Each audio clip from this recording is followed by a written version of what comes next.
মেহেদী হাসান মিরাজ যেন ইসপের বাঘের গল্পের মেইন ক্যারেক্টার। প্রতিদিন বাঘের কথা বলে সবাইকে ডাকেন, তবে যেদিন সত্যি সত্যি বাঘ চলে আসে সেদিনই কাউকে আর পাশে পান না। কানপুরে ঠিক এমনটাই ঘটল মেহেদী হাসান মিরাজের সঙ্গে, যাতে হাতছাড়া হলো একটা উইকেট।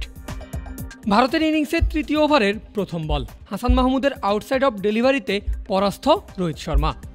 বল চলে গেছে উইকেট কিপার লিটন দাসের গ্লাভসে, একটা ডট বল। তবে তখনই কাভারে দাঁড়ানো ফিল্ডার মিরাজের আবেদন, তার দাবি বল রোহিতের ব্যাট ছুঁয়ে লিটনের গ্লাভসে গেছে, অর্থাৎ ক্যাচ আউট হয়েছেন ভারতীয় ওপেনার। কিন্তু বোলার হাসান মাহমুদ কিংবা কিপার লিটন দুজনেই জানিয়ে দিয়েছেন এমন কিছু ঘটেছে বলে নিশ্চিত নন তারা।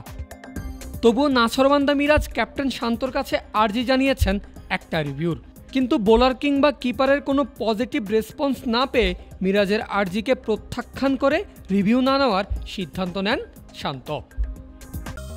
প্রাকৃতিক ও নিরাপদ জিরোকেল ক্লাসিকের সাথে এখন পাওয়া যাচ্ছে জিরোকেল স্টেভিয়া। এরপর খানিক বাদেই দেখানো হয় আল্ট্রা এডস, যেখানে দেখা যায় মিরাজই সঠিক ছিলেন, বল রোহিতের ব্যাটে ঠিকই স্পর্শ করেছে, অর্থাৎ তার কথা শুনলে এতক্ষণে সাজঘরে থাকতেন রোহিত শর্মা। যার বিপরীতে তুলোধুনোর শিকার হচ্ছেন টাইগার বোলাররা।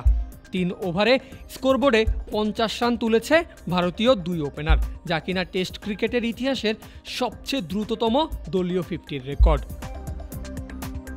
তবে রোহিতের সঙ্গে মিরাজের ব্যক্তিগত খেলা যেন তখনও শেষ হয়নি। ঠিক পরের ওভারেই বল হাতে দায়িত্ব পান এই স্পিনার। নিজের করা প্রথম বলেই রোহিতের কাছে হজম করেছেন 4-এর বাউন্ডারি, আর 4 নম্বর বলে করেছেন এলবিডব্লিউ। আবেদন করতেই আম্পায়ার দিয়ে দিয়েছেন আউটের সিদ্ধান্ত।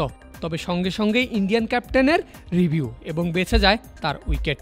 আম্পায়ার রিচার্ড ক্যাটেলবরের সিদ্ধান্তকে ভুল প্রমাণ করার সঙ্গে সঙ্গেই ব্যাট ঝাড়া দিয়ে ক্ষোভ প্রকাশ ভারতীয় ক্যাপ্টেনের। এর পরের বল, এবার আর কোনো দ্বিধা নেই, সরাসরি ক্লিন বোল্ড রোহিত শর্মা। 11 বলের মধ্যে একাধিক ঘটনার পর শেষ পর্যন্ত মিরাজের হাতের আঙ্গুলেই ঘুরেছে সেলিব্রেশন। আর ততক্ষণে ভারতীয় গ্যালারি একেবারে সাইলেন্ট। রোহিত শর্মা ফিরে গেছেন 11 বলে 23 রান করে। যদিও শর্মার আরেক পার্টনার ইয়াশাসবি জয়সওয়ালের চাবুক ব্যাট থামছেই না। টি-20 মেজাজে খেলছেন, ইতোমধ্যেই তুলে নিয়েছেন ব্যক্তিগত 50। পারভেজ আল হাসান, ক্রিক ফ্রেন্জি।